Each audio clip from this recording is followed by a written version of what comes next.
जय गुरु जी। शुक्राना गुरु जी, आपने फिर से मौका दिया सत्संग करने का और अपने गुरु की बड़ाई करना, इससे अच्छा मौका कभी मिल नहीं सकता। तो थैंक यू वंस अगेन, बहुत बहुत शुक्राना। और सारी संगत का भी शुक्राना जो बैठ के सत्संग सुनते हैं। और सबसे पहले गुरु जी को प्रणाम और सारी संगत को प्रणाम। आज के सत्संग की शुरुआत मैं आज के ही सत्संग से करती हूँ। और ये गुरु जी अपने आप कराते हैं, कुछ नहीं पता होता कि हम कब कौन सा सत्संग करने वाले हैं। तो मेरी डॉटर इन लॉ आज जब वॉक पे गई सुबह पार्क में, तो उसको दो क्यारियों के बीच में एक मोर के दर्शन हुए। तो हम सभी ये मानते हैं कि जहां मोर हमें दिखाई देता है तो गुरुजी भी वहीं आसपास होते हैं। तो उसने मन ही मन गुरुजी को पहले प्रणाम किया कि जय गुरुजी, और फिर उसके बाद मोर से भी मन ही मन बात की कि बहुत प्यारे आपके छोटे छोटे पंख उग रहे हैं, क्योंकि वो पुराने पंखों को छोड़ के फिर जब नए पंख इनके उगते हैं तो वो बहुत छोटे छोटे प्यारे प्यारे सुंदर सुंदर पंख होते हैं। तो वो देख के इसको बहुत अच्छा लग रहा था, तो इसने मन ही मन कहा कि एक मुझे दे देंगे। तो एकदम से फिर खुद ही दोबारा कि नहीं नहीं आप क्यों दोगे, आपके इतने प्यारे पंख हैं। और बस ये कहना था, और उसी टाइम मोर ने एक पंख अपना गिराया और वो मेरी डॉटर इन लॉ ने उठाया, थैंक्स कहा, थैंक यू गुरुजी कि ये आपने मुझे पंख दिया। ये मैं आपको दिखाती हूँ, ये देखिए ये पंख है जो कि आज सुबह मिला है। बिल्कुल इसमें यहाँ पे ये देखिए बिल्कुल रोए छोटे छोटे छोटे छोटे से, और इतना खूबसूरत पंख ये गुरुजी ने आज दिया है। तो thank you Guruji, thank you very much. तो मतलब दिन प्रतिदिन हमें पता है गुरुजी हमारे साथ हैं, पल पल मतलब हर पल वो हमारे साथ हैं। वो इस चीज का मतलब प्रमाण भी देते रहते हैं, जबकि हमें ये नहीं सोचना चाहिए कि नहीं हमने जो मांगा है हमें तुरंत वो मिलना चाहिए। लेकिन गुरुजी एकदम बताते हैं कि हाँ मैं हर पल तुम्हारे साथ हूँ, तुम्हारी हर बात मैं सुन रहा हूँ। और उसका प्रमाण ये उन्होंने आज मोर का पंख देके दिया। बड़ी खुश वापस आई, उसने हम सबको दिखाया कि देखो ये मोर का पंख आज गुरुजी ने बख्शा है। तो गुरुजी तो हमारे लिए इतना कुछ करते हैं, हम गुरुजी के लिए क्या करते हैं ये हमें सोचना है। तो हम लोग प्रेयर्स भी कर रहे हैं आजकल, बहुत बहुत घरों में आजकल सत्संग हो रहा है, और गुरुजी का आदेश भी यही है कि खूब सत्संग करया करो और खूब पाठ करया करो। वो मैंने पहले भी बताया था कि गुरुजी ये चाहते हैं। तो ये हमने जो करना है, हम सब अगर सिर्फ अपने लिए करेंगे तो ये हमारा स्वार्थ है, बहुत बड़ा स्वार्थ है। हमें ये पूरे वर्ल्ड के लिए ये प्रार्थना करनी है, और सबसे पहले अपने गुरु के लिए करनी है। वो हमारे लिए इतना कुछ कर रहे हैं, तो हम अगर अपने गुरु के लिए प्रेयर्स नहीं करेंगे, क्योंकि इतना कुछ वो अपने ऊपर ले रहे हैं, इतना अपने ऊपर ले रहे हैं और इतना कुछ सहन कर रहे हैं हमारी वजह से, तो हम क्या कर रहे हैं, हम क्या कर सकते हैं? हम सिर्फ प्रेयर कर सकते हैं कि हमारे गुरुजी जो हमारा इतना कल्याण रात दिन हर पल करते हैं, कि गुरुजी आप अपना भी, और उनकी प्रेयर भी हम उनके लिए उन्हीं से कर सकते हैं, क्योंकि he is the supreme power. तो हम उनसे ही कह सकते हैं कि गुरुजी प्लीज अपना भी ध्यान रखिए, हमारी ये जो प्रेयर है ये आपके लिए भी है और आपसे ही है। हम आपको आपके लिए चाहते हैं कि आप अपना ध्यान रखो। आप हम सबका इतना ध्यान रखते हो, तो आपका कौन रखेगा? हम सब आपको बहुत प्यार करते हैं गुरुजी, तो आप प्लीज अपना ध्यान रखिए। हमारी ये प्रेयर्स आपके लिए हैं, और पूरे जगत के लिए है, पूरे वर्ल्ड के लिए है। इस टाइम जो समय चल रहा है उसमें गुरुजी जितना कर रहे हैं, रोज दिखा रहे हैं वो कुछ कुछ, तो उनके लिए बहुत बहुत शुक्रिया गुरुजी का। जितना हम शुक्राना करें उतना कम है। So once again guruji, we all love you. अब ये जो गुरुजी कहते हैं कि सिमरन करो, शुक्राना करो, पाठ करो, तो वो हमारी भलाई के लिए ही कहते हैं, क्योंकि सिमरन भी हमें ही, हमारा ही भला करता है और पाठ से भी हमारा ही भला होता है। लेकिन हमें कभी भी वो स्वार्थी होके नहीं करना है कि हम ये पाठ करेंगे तो हमारा ये हो जाए, हम ये पाठ करेंगे तो हमारा वो हो जाए, हमने तो इतना पाठ किया हमारा ये काम नहीं हुआ, ये कभी सोचना ही नहीं है। क्योंकि गुरुजी वही, भगवान हमेशा वो करते हैं जो हमारे लिए अच्छा होता है। जो हमारे लिए अच्छा नहीं है वो कभी नहीं करेंगे। हम पेरेंट्स से भी, तो बच्चे जब कुछ मांगते हैं तो वो अगर बच्चे के लिए ठीक होता है तो पेरेंट्स जरूर करते हैं और उसी वक्त कर देते हैं।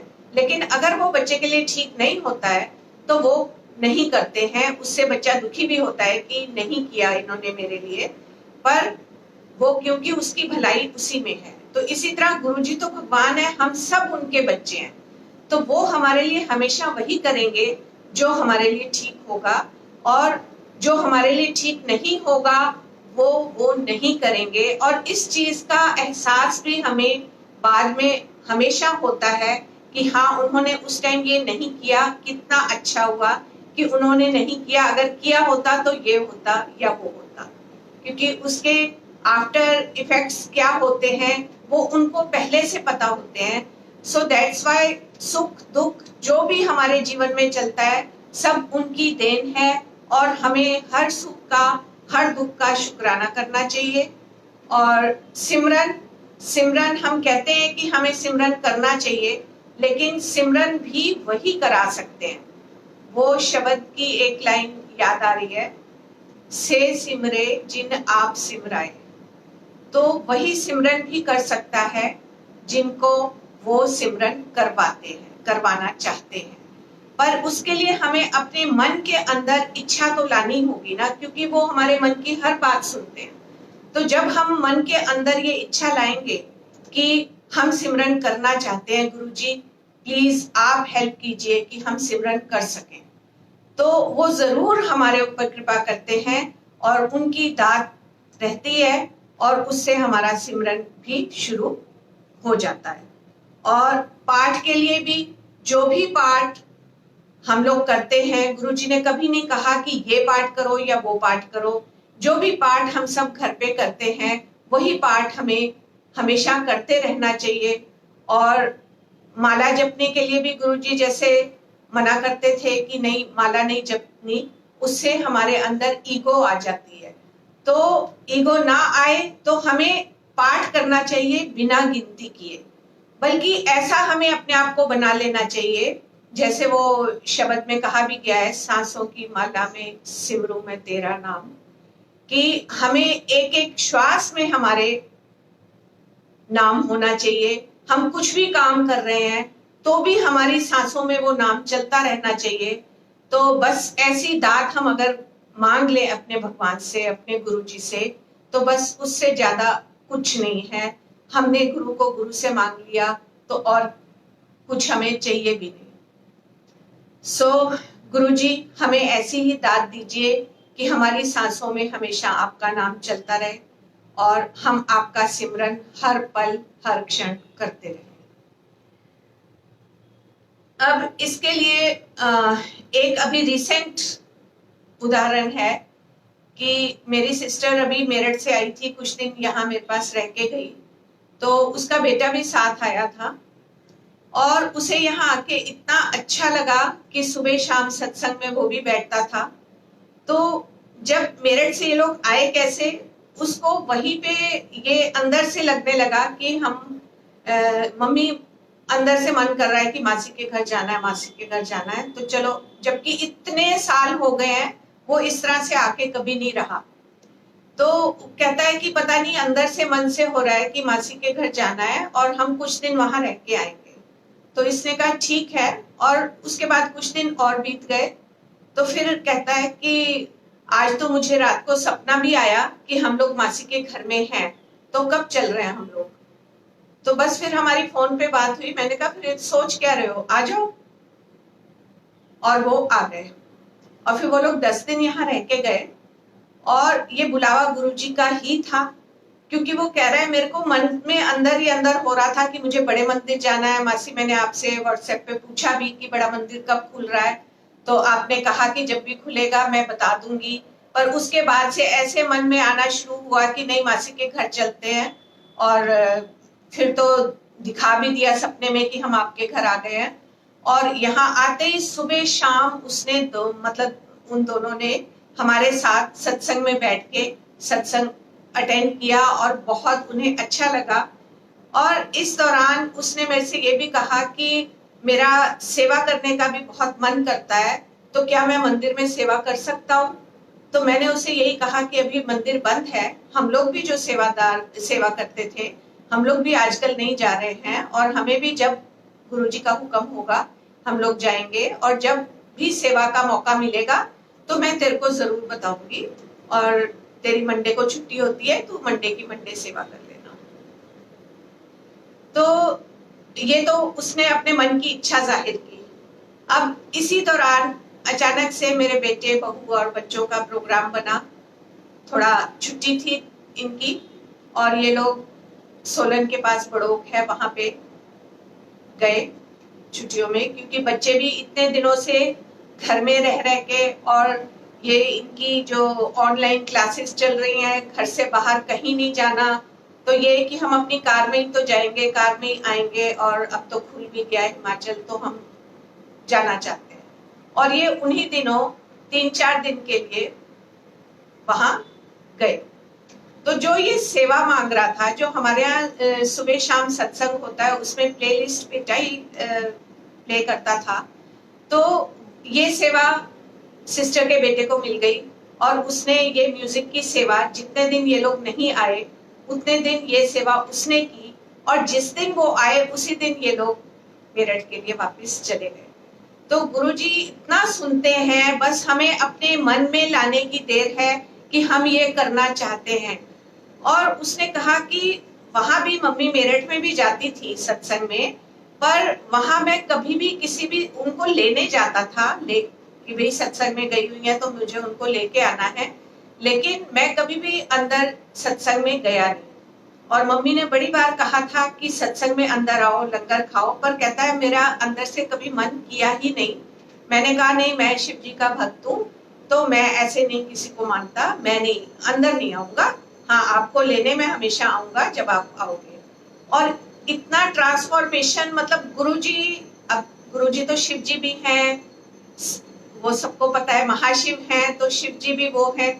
तो उन्होंने उसके मन की इच्छा देखते हुए किस तरह से उसको अपने साथ जोड़ा कि आज वो इतना जुड़ गया है कि यहाँ से जाने के बाद जब हम लोग ये चोला गुरुजी ने दिखाया था बेटे को, तो हम लोग चोला लेने के लिए जब मार्केट गए, हमने चोला लिया, तो वो कहता है मम्मी आप भी ले लो, अब हम जब वापस जाएंगे तो हम भी घर में रोज सत्संग किया करेंगे, तो आप भी चोला ले लो। और उन्होंने भी ले लिया। और मतलब देखिए गुरुजी जोड़ते तो कैसे जोड़ते हैं कि वो एकदम इतना जुड़ गया कि उसको ये कि अब जाने के बाद हमने भी घर में सत्संग जरूर करना है, और जाने के बाद वो सत्संग कर रहे हैं। तो ये भी इनकी दात है। तो ये तो अपनी मतलब कृपा करते ही रहते हैं हम सबके ऊपर। बस हमें इनसे यही मांगना है कि बस हमेशा वो हमें अपने चरणों में स्थान दें, अपने साथ हमारे हृदय में वास करें, और हमेशा हमारे साथ वो होते हैं। हमें इस चीज का कहने की भी उनको जरूरत नहीं है। वो जैसे कहते हैं ना, बिन मांगे मोती मिले वाली बात। तो हमें तो बिना मांगे गुरुजी सब कुछ देते हैं, सब कुछ। तो मांगने की तो हमें कोई आवश्यकता है ही नहीं। जो हो रहा है thank you Guruji, thank you very much. और कल का ही एक सत्संग है, मेरी ग्रैंड डॉटर है, 4 years ओल्ड है, बहुत छोटी है, और बीच बीच में वो गुरुजी की बात करती रहती है कि आज मैंने गुरुजी से बात की, पर फिर बताती नहीं है कि मैंने क्या बात की। और शाम के टाइम, सत्संग के टाइम जब मैं ऊपर आई तो एकदम से मुझे कहती है, दीदा आज ना मैंने बहुत अच्छी सफाई करी है, ये बाहर से जहां से गुरुजी चल के आएंगे तो मैंने बहुत अच्छे से सफाई की है, और यहाँ से गुरुजी जब चल के आएंगे तो वो बहुत खुश होंगे। तो इतनी खुशी खुशी वो बता रही थी, उसके मन का भाव देखिए, इतनी खुशी खुशी बता रही थी कि मुझे बहुत ही प्यार आया उस पे, और मैंने उसे प्यार किया और मैंने कहा हाँ जरूर गुरुजी बहुत खुश होंगे। और उसने क्या किया था, उसने फिनाइल की बोतल लेके, सारी फिनाइल डाल दी थी नीचे, उसके ऊपर पानी डाल दिया था, अपनी तरफ से उसने बहुत अच्छी सफाई की थी। और फिर हमने अब मेड से उसको पानी को और वो सारा साफ करवाया, बट उसका भाव ये था कि आज मैंने गुरुजी के आने के लिए सफाई की है और आज गुरुजी बहुत खुश होंगे कि मैंने कितनी अच्छी सफाई की है। तो मैंने उसे कहा बिल्कुल तूने बहुत अच्छी सफाई की है और गुरुजी वाकई में आज बहुत खुश होंगे। तो इस तरह से गुरुजी अपने साथ छोटे बच्चों से लेके बड़ों तक सबको ऐसे जोड़ते हैं कि बस ये उन्हीं की कृपा है, वही ऐसा कर सकते हैं। अब परसों शाम को भी सत्संग में एक अंकल आए थे और उन्होंने अपने सत्संग सुनाए, और उसमें उन्होंने ऐसे कुछ सत्संग सुनाए कि एक सत्संग में गए थे, वहां पे उन्हें गुरुजी ने कुछ कहा और वो उन्होंने किया, और कुछ करने को कहा कि जाओ इनके स्टोर रूम में जाके देखो, मेड मतलब उसको दिखाया वहां बैठे बैठे कि उनका एक स्टोर रूम है, और वहां जाके इसने देखा कि वहां पे मेड सफाई कर रही है और कुछ कुछ चीजें उठा के वो बाहर फेंक रही है। तो इसने ये सब देखा, तो इसने जिनके यहाँ सत्संग पे गया था तो उनसे पूछा आपका कोई स्टोर रूम है, तो दे सेड हाँ वो बाहर आउट हाउस में है। तो इसने कहा अच्छा आप प्लीज मुझे वहां ले जाएंगे, तो वो कहते हैं हाँ चलो। तो ये वहां गया, तो इसने उनकी मेड को भी उनसे कहा कि साथ ले लीजिए, और मेड से कहा कि यहाँ पे सफाई करो। तो उसने जब झाड़ू लगाया तो कई चीजें वहां से, जैसे कोई ताबीज, कोई धागे, कोई कुछ कुछ कुछ कुछ इस टाइप की चीजें वहां पे थी काफी सारी, जो कि उसने झाड़ू लगाया, इकट्ठी की, और उसने उनसे कहा कि इन चीजों को प्लीज आप लोग हाथ मत लगाइए, मेड से ही कहिए कि ये बाहर इनको फेंक दे।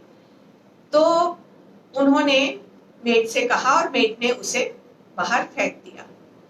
तो अब इसमें क्या था क्या नहीं था ये गुरुजी जानते हैं। उन्होंने दिखाया, उन्होंने उठा के फेंकवाया, उन्होंने कल्याण किया उन लोगों का। तो ये सब उसने बताया, एक दो और भी उसने ऐसे ही उदाहरण बताए। तो उस दिन पता नहीं समझ नहीं आ रहा था कि ये वाला किस तरह से, इस तरह का सत्संग किस तरह हो रहा है, पर हम लोग सुन रहे थे और यही सोच रहे थे कि जरूर इसमें भी कुछ होगा। और सत्संग के बाद वो चला गया, एंड उसके बाद जब मैं नीचे गई तो उसी टाइम फोन आया एक आंटी का, और व्हाट शी सेड कि आंटी मुझे आपसे एक बात करनी है कि हमारे यहाँ कुछ ऐसा ऐसा हो रहा है। वो आजकल यहाँ नहीं है, तो आउट ऑफ दिल्ली है, तो वहाँ उनका बड़ा सा, काफी बड़ा घर है, वहीं रह रही हैं। लॉकडाउन में गई थी और अभी तक वापस नहीं आई है। तो कहने लगी कि कुछ कुछ वहाँ हो रहा है और कुछ कुछ हमें एहसास होता है कि कुछ है यहाँ पे, और ड्रेसिंग रूम में तो मेरी बेटी को बहुत एहसास होता है कि यहाँ पे कुछ है। तो मुझे एकदम से लगा कि आज ही तो हमने ऐसा सत्संग सुना है। मैंने कहा देखो ये चीजों का आंसर मैं तो बिल्कुल नहीं दे सकती, क्योंकि आई एम नोबडी। गुरुजी सब कुछ है, गुरुजी ही इसका आंसर दे सकते हैं। तो प्लीज गुरुजी से अरदास करो, जो बताएंगे वो बताएंगे, क्योंकि हम कुछ नहीं जानते इन चीजों के बारे में। पर हाँ, आज वो एक अंकल जरूर एक सत्संग करके गए हैं, तो वो मैं आपको सुना देती हूँ। तो वो मैंने उनको सुनाया, तो उससे वही लगा कि चलो ड्रेसिंग रूम की हम अच्छे से सफाई करा देंगे। एंड उसके बाद फिर उसको एकदम से ध्यान आया कि अरे एक आंटी का भी फोन आया था कि गुरुजी ने उन आंटी को बोला था कि इन आंटी को बोलो कि वो अपने घर में सत्संग कराएं।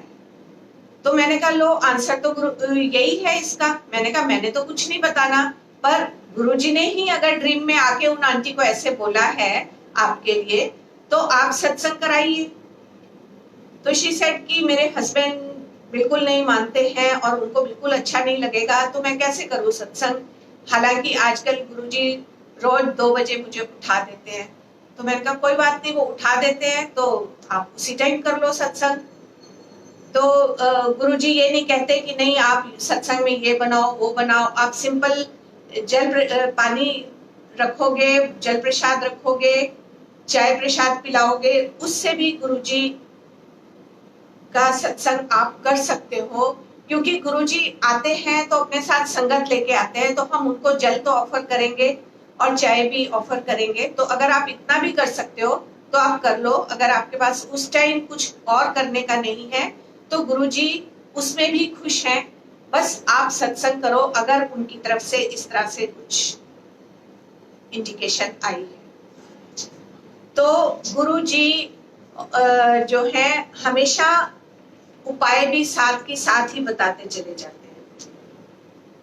तो उसके बाद हम एक अंकल के यहाँ गए थे, आंटी अंकल के यहाँ। तो उनके अभी 2 ऑपरेशन हुए हैं और तीसरा अभी होना बाकी है। तो उनके लिए भी गुरुजी ने कुछ दिखाया था। और जब मैंने उनको बताया कि भाई गुरुजी कह रहे हैं कि भोग का ये मीठा प्रसाद जो है गुलाब जामुन अंकल को देना है, तो हम उनके यहाँ गए थे वो देने। तो उन्होंने बताया कि आप मानोगे नहीं कि हमने ये गुलाब जामुन अभी कुछ दिन पहले घर में कुक बुला के और बनवाए थे। कुछ फ्रेंड्स ने हमने आपस में बांटे थे और हमारे घर जितने थे वो हमारे आज खत्म हुए हैं। और देखिए आज गुरुजी ने प्रसाद रूप में भी वही चीज भिजवाई है। सो दे वर वेरी थैंकफुल टू गुरुजी, क्योंकि हॉस्पिटल में भी उनको इतने एक्सपीरियंसेस हुए गुरुजी के। वो बता रहे थे कि पहला ऑपरेशन हो गया, गुरुजी की पूरी उनको मतलब वो था कि गुरुजी यहाँ है, उनकी उपस्थिति उन्हें महसूस हो रही थी। तो जब उनका सेकंड ऑपरेशन हुआ तो उनके मन में था कि गुरुजी इस बार भी कुछ इंडिकेशन दीजिए प्लीज कि आप हमारे साथ हैं, क्योंकि उस बार उनकी ऑपरेशन की डेट चेंज हो गई थी। तो डे भी चेंज हो गया था। पहला ऑपरेशन सैटरडे को हुआ था, दूसरा जो है वो फ्राइडे को हुआ। तो उनको लगा कि सैटरडे को गुरुजी हमारे साथ थे, फ्राइडे पता नहीं होंगे कि नहीं, पर वो इंडिकेशन भी गुरुजी ने देके और उनको आश्वस्त कर दिया। और जब वो ऑपरेशन थिएटर में थे तो काफी टाइम लग रहा था एनेस्थीसिया वगैरह देने में। तो उतने में उनको एकदम से शब्द सुनाई दिए। तो उन्होंने सोचा ये शब्द की आवाज कहाँ से आ रही है। तो उन्होंने देखा वहां पे वो जो वार्ड बॉय था कुछ उसके फोन पे वो शब्द बज रहा था। तो वो कहने लगा जब यहाँ थोड़ी देर हो रही होती है ना तो मैं कभी कभी ऐसे शब्द चला के सुन लेता हूँ। पर उनके लिए ये बहुत बड़ी इंडिकेशन थी गुरुजी की कि मैं तेरे साथ हूँ, तू आराम से अपना ऑपरेशन करा। और उनका ऑपरेशन सक्सेसफुल हुआ और वो अब तो महीना डेढ़ हो भी गया उस ऑपरेशन को। अब उनका 3rd ऑपरेशन फिर से होगा जब इस ऑपरेशन को 3 मंथ्स हो जाएंगे। तो गुरुजी इतना मतलब अपना हर पल दिखाते हैं कि मैं तुम्हारे साथ हूँ। और ये शब्द वाला ये सुना के मुझे हॉस्पिटल वाले से एक और इंस्टेंस याद आया कि मेरे ग्रैंडसन को भी हम लोग दिल्ली में नहीं थे, दिल्ली से बाहर थे और वहां पे ये गिर गया था और इसकी टांग में बहुत जबरदस्त तकलीफ हो गई थी। ऐसे लग रहा था कि इसकी टांग अब बिल्कुल मतलब वो चल नहीं पा रहा, चल क्या वो उठ ही नहीं पा रहा था। उठ के मतलब वो ना टांग को सीधी कर पा रहा था, ना उसको मतलब हिलाने भी नहीं दे रहा था कि नहीं मुझे बहुत तकलीफ है तो प्लीज मेरी टांग को मत छुओ, अब मैं नहीं चल सकता। तो ऐसे लगा पता नहीं इसकी बोन में फ्रैक्चर है या क्या है। तो मेरे सिस्टर क्या थे, हम उस टाइम कुरुक्षेत्र में, तो वहां वो जिस हॉस्पिटल में हमें ले गई, तो इसको उठा के लेके गए थे हम।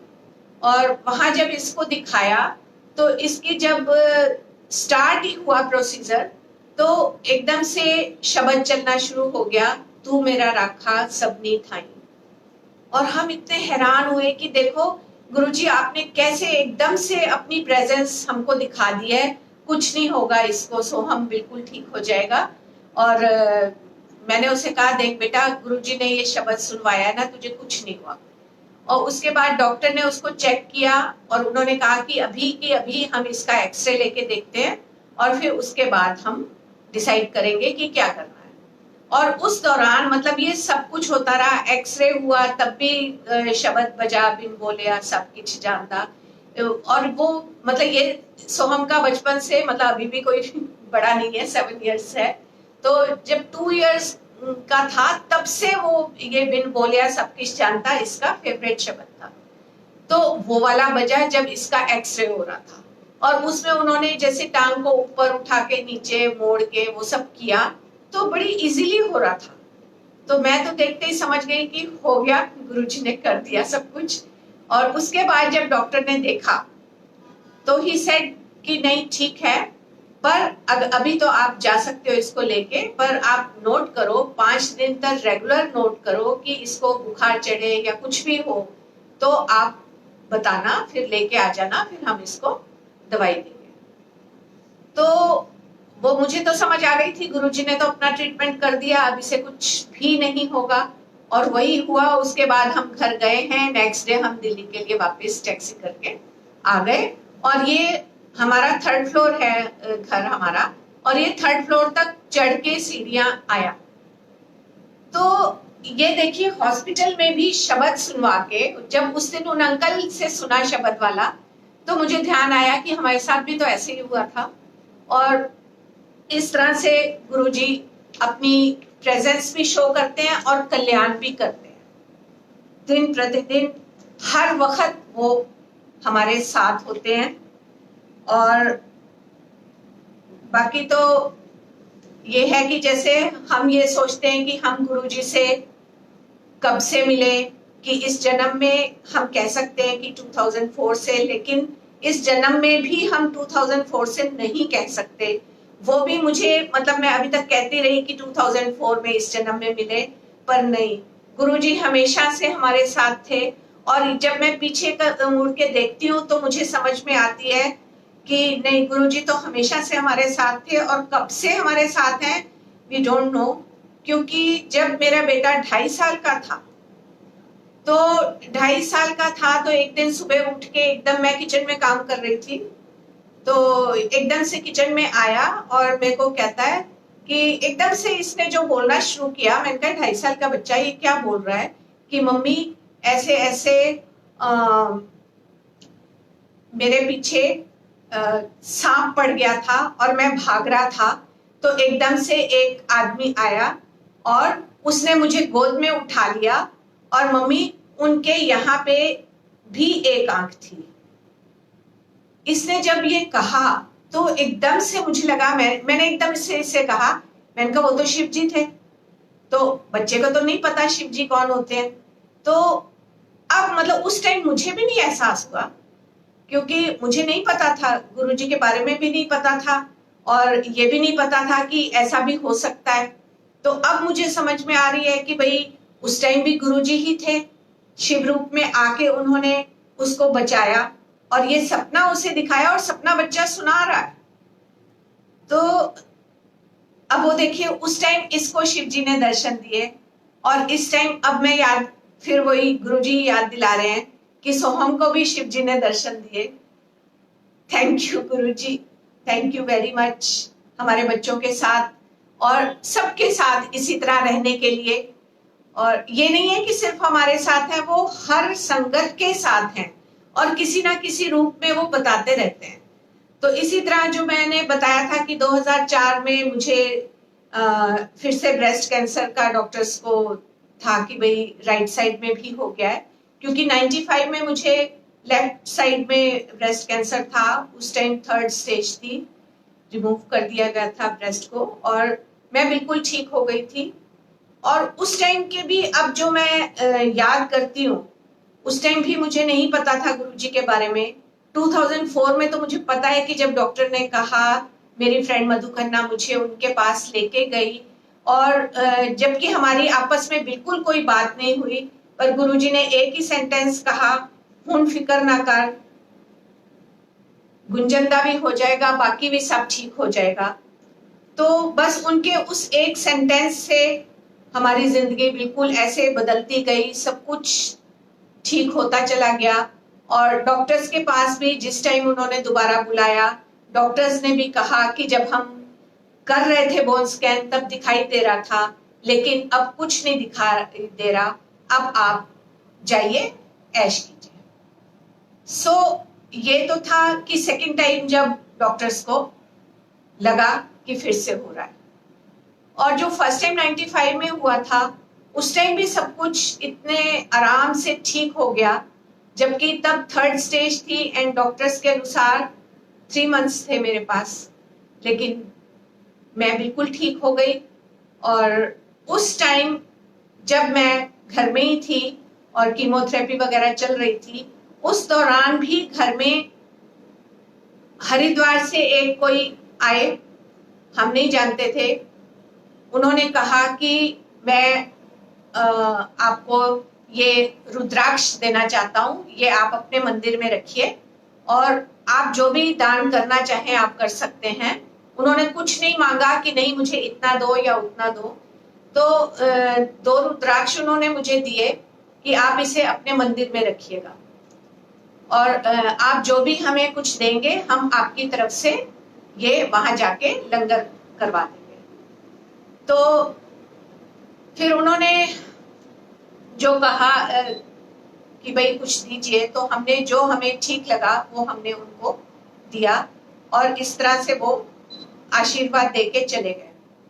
उसके बाद फिर एक आए, वो शिरडी के साईं बाबा मंदिर से आए थे कि हम शिरडी से आए हैं और हम चाहते हैं कि आप वहां के लिए कुछ दान कीजिए, लेकिन वो आप थिंग्स में कीजिए, जैसे आटा या घी, इस टाइप से उन्होंने कहा कि वो दीजिए, हम वहां जाके आपका वो प्रसाद सबको खिलाएंगे। तो वो उनको दिया, और मेरी सिस्टर इन लॉ थी उन दिनों मेरे पास, और वही मेरी देखभाल कर रही थी। तो उसने कहा कि जो ये कहते हैं आप कर दीजिए, तो मैंने वो कर दिया। और उसके बाद फिर एक दिन एक चर्च से एक पादरी आए और उन्होंने कहा कि मिसेस शर्मा, मुझे पता लगा है कि आपको कैंसर है, तो मैं आपके लिए प्रे करने आया हूँ। और उन्होंने मुझे बिठा के खुद खड़े होके और उन्होंने मेरे लिए प्रे की, और उसके बाद वो बैठे भी नहीं। हमने कहा भी कि आप चाय पी के जाइए, बैठिए, कहते नहीं बस मैं प्रे करने आया था, अब मुझे जाना है, और वो चले गए। तो ये सब क्या था, ये सब कौन थे, कहाँ से आए थे? मतलब मैं तो कोई पूजा पाठ भी नहीं करती थी, और मैं कभी मतलब ऐसे नहीं कि मैं हरिद्वार में गई हूँ, वहां कुछ पूजा पाठ करके आई हूँ, वहां कुछ दे के आई हूँ, या मैं कभी शिरडी गई हूँ। मैं शिरडी भी कभी नहीं गई थी। हरिद्वार बचपन में गई थी एक बार, और शायद बड़े होने के बाद भी सिर्फ, नहीं तब तक नहीं गई थी। और शिरडी भी मैं कभी नहीं गई थी। तो ये सब कैसे आए, कहाँ से आए, तो ये कौन थे? तो अब समझ में आती है, गुरुजी थे। तो जब गुरुजी, वो फिर 95 में भी तो गुरुजी ही देखभाल कर रहे थे, और फिर जब ये 80 में बेटा हुआ था, उस टाइम भी तो गुरुजी ही थे जिन्होंने दर्शन दिए। तो गुरुजी के पास हम कब से, हमें बिल्कुल नहीं पता। अब तो हम ये कह भी नहीं सकते कि 2004 से हम गुरुजी के साथ हैं, नहीं, इस जन्म में भी हम शुरू से ही गुरुजी के साथ हैं, ये गुरुजी ने दिखा दिया है। और कितने जन्मों से हैं वो हम नहीं जानते। और आज ये पुराना सत्संग गुरुजी ने सुनवाया है, वही जब हम बैठते हैं तो हमें नहीं पता होता कि गुरुजी क्या क्या सुनवा रहे हैं, और आज गुरुजी ने ये सब सुनवाना था। और बस बहुत कृपा है गुरुजी की, जो जो गुरुजी सत्संग सुनवाना चाहते हैं वो सत्संग गुरुजी सुनवा लेते हैं। और सत्संग सुनवाने के लिए भी गुरुजी का बहुत बहुत शुक्राना, और आप सबका भी बहुत शुक्राना कि आप लोग भी बड़े धैर्य से अच्छे से बैठ के सत्संग सुनते हैं। Thank you Guruji, thank you संगत जी, थैंक यू।